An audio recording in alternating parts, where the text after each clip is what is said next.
So good day sa mga baguhang electrician dyan.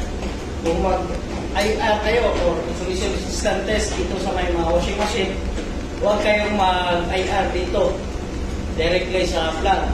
Kung mag-IR kayo dito sa may mismong connection kasi masisira yung PCB. Kasi yung sa washing machine, ito yung PCB ng washing machine. So mag-inject kayo dito ng 500 volts, 1000 volts DC. So ito, masira to, kaput. So dapat dito tayo mag-IR sa mismong terminal ng motor. So yan yung mga terminal.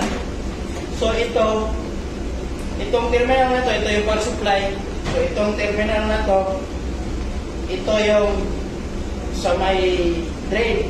So itong terminal na to, ito yung terminal sa motor. So dito tayo mag-IR kung mag-testing tayo ng motor. So watch this. So ayan, i-IR natin, insulation resistant testing. So normal naman 7.7 o 8.2 giga ohms.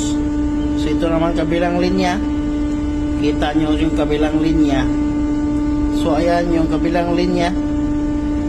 So same naman, so normal yung motor. So yung motor sa ilalim ng washing machine. So normal naman ang reading, so okay yung motor.